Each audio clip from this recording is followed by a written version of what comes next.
Salut! Cette fois-ci, je vous présente la recette de la kabocha confite. C'est une sorte de potiron japonais avec un bon petit goût de marron et de citrouille, enfin potiron en même temps, qui est confit dans une sauce sucrée et salée avec la sauce soja, du sucre, du mirin. C'est délicieux, c'est crémeux, vous allez voir ça. Donc ça, c'est un quart de kabocha. Je sais pas si ça se trouve chez vous, en tout cas j'espère parce que c'est tellement bon. Voilà, alors la première étape, on va tirer les pépins et les fibres. Ça se fait facilement avec une cuillère. Comme ça. Voilà, mais tout bien propre. Tadam, et ça donne ça.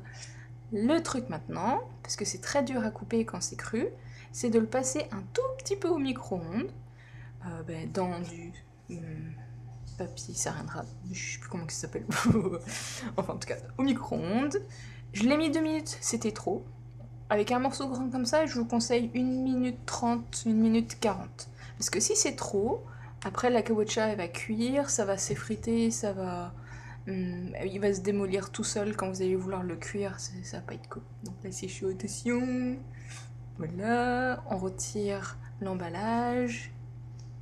Et vous voyez, c'est toujours bien dur, mais il y a des endroits, je mets mon doigt, voilà, c'est un petit peu trop cuit là. J'épluche les bords parce que ça a été coupé au supermarché, ça a séché, c'est pas beau, voilà, mais ça propre, parfait. On lave la peau parce que la peau se mange, elle fait partie de la recette, et ça c'est le résultat, pas final, mais avant de cuire, faut que vous coupiez la kabocha en morceaux comme ça.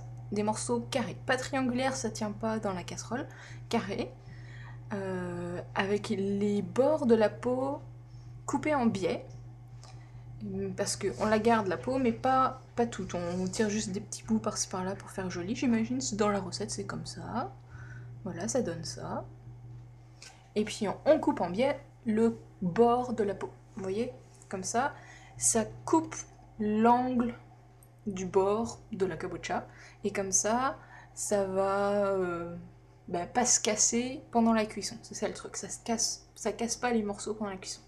Donc on coupe, suivez mes procédures, d'abord la moitié, ensuite on s'occupe d'une moitié en faisant une tranche épaisse comme ça, voilà, une autre tranche, c'est plus facile pour faire des carrés ou des rectangles.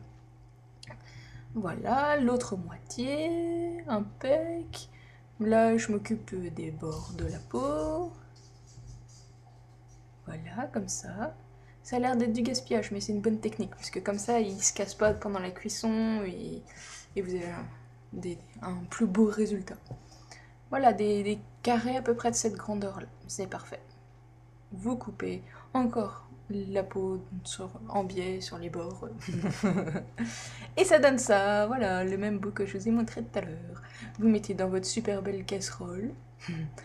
Et vous faites votre petit Tetris pour que tout soit bien calé les uns contre les autres. Voilà. Il faut bien choisir sa casserole.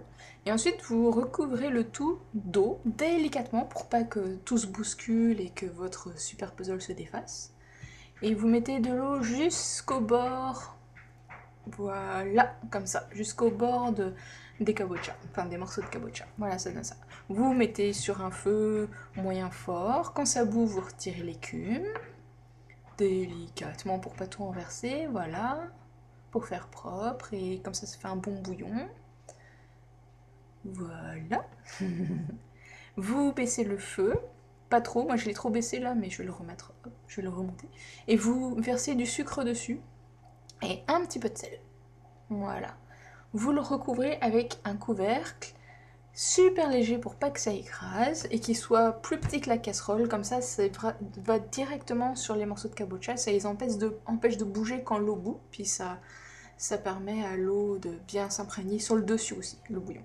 Donc là je vérifiais, il faut que vous le laissiez cuire à feu moyen, comme ça, petit bouillon, jusqu'à ce que ce soit évaporé à peu près à la moitié. Là c'est, voilà, à peu près à la moitié, c'est évaporé. On met à ce moment-là du mirin, voilà, du mirin, et de la sauce soja.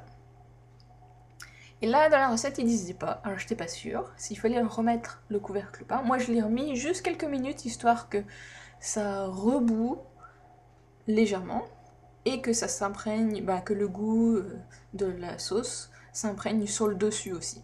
Voilà, ça donne ça. Et bien ensuite vous retirez le couvercle, vous laissez cuire ça à feu moyen pour que ça fasse des petites bulles comme ça, jusqu'à ce que voilà, c'est prêt, il reste à peu près un tiers du liquide. Là vous éteignez, vous laissez reposer et ça donne ça. Le jus qui reste, il devient comme un genre de sirop. Tout est bien, oups, tout est bien crémeux, imprégné, c'est confit quoi. En fait, c'est moi qui ai inventé le nom, mais je pense que c'est ça, hein, c'est confit. Et vous voyez le bon sirop sucré salé, vous mettez par-dessus. Moi j'ai mis beaucoup de sucre et beaucoup de méline. Vous n'êtes pas obligé d'en mettre autant. Voyez sur le site a-vo-baguette.com, vous avez toutes les proportions, vous pouvez changer suivant votre goût, sucré, pas sucré. En tout cas, c'est délicieux, j'espère que vous allez trouver des kabocha chez vous parce que ça vaut le coup, c'est trop bon. Voilà, ben, c'est à votre tour, vous n'avez plus qu'à vous amuser, faire ça et vous allez voir que c'est bon.